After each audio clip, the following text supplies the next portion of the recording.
But there's only one way to fight deflation, and that's with inflation.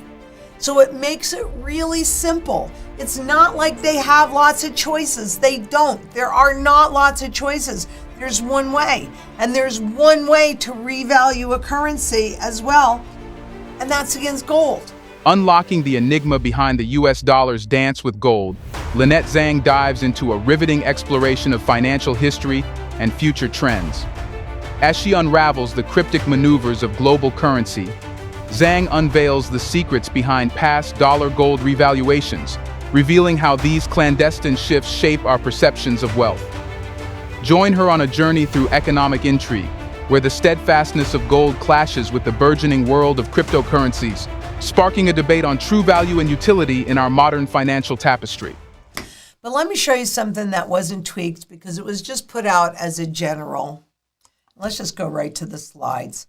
And what you're looking at here is the M2 money supply, which is not the broadest base of money, but the second, versus the CPI, so inflation, consumer price index, versus the GDP. So that's all the money that flows through the U.S. system. And we're going to start on March 1st of 1913, and then the Federal Reserve was installed in December of 1913. And you can see how all of these lines and graphs merge, right? So the black line is the money supply. You can see how much that has gone up. And then the blue line is the CPI, so the inflation gauge, consumer price index. And that line down there is the GDP, gross domestic product. And the reason why I said that this is like the saddest graph is simply because it takes more and more inflation and more money, and the GDP just hasn't lifted off. And so when we talk about the wealth and income inequality, this is really why we have that disparity. Let's go back to that graph, okay? So this takes us through October 1st of 2023, and I mean, you may not realize why it's so sad, but it is really because things are changing and they are going to get real ugly. How much more money printing needs to be done? How much more inflation needs to happen before we shift into this new system? And will it work? No, it doesn't work. And frankly, insanity is doing the same thing over and over again and expecting different results. But after 1971, when this was put into the hands of the central bankers, which is a private corporation, that's when the real shift away from the public began. It actually started back in 1913 when they installed them. But now the U.S. money supply is falling at the fastest rate since the 30s. And I did go back to the 30s. Well, you're going to see everything here. But you can see where this shift occurred. And I'm going back one more time. You don't see anything that major throughout this, even after liftoff. A teeny bit over here, which would have been about 2008, but huge right here. Make no mistake about it. Make no mistake about it. This cannot last much longer. Because if inflation and GDP is supposed to follow the money supply, what does this sudden decline mean for our future? And boy, all of that money printing barely had any impact on GDP. This does just the opposite. So I want you to really think about that.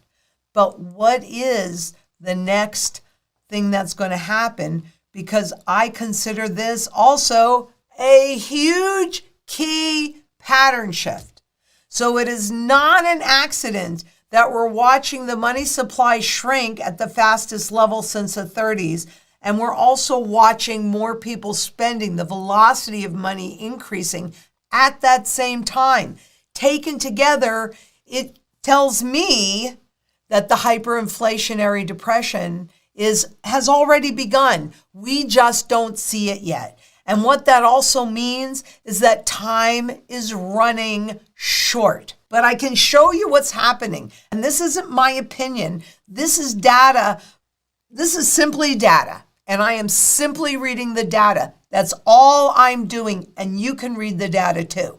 But these are two huge key pattern shifts. So something very nasty this way comes. Because you got to ask, did the M2's dramatic decline lead to the Great Depression? And is that what's going to lead to the greatest depression that we're now entering? This is the end of the currency's life cycle. So you can make that comparison, right?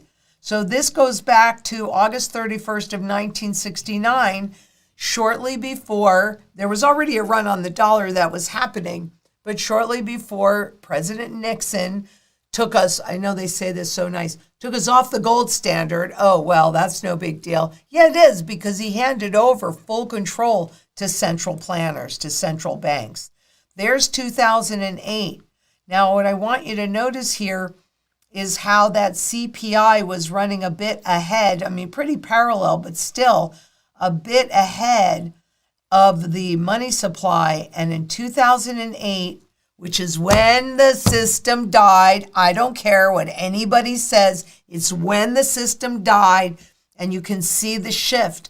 And it takes more and more and more money to get greater and greater inflation. And again, has all of this money and all of this inflation has frankly barely moved the needle on the GDP, which could be how that all of that money is distributed to everybody. So forever, the central planners were using that trickle down theory, where is if we give all the money to the people at the top, then they're going to go out and spend it, and it's going to trickle down to all those people, the 99% on the bottom.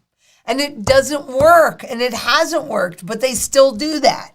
But there's only one way to fight deflation, and that's with inflation.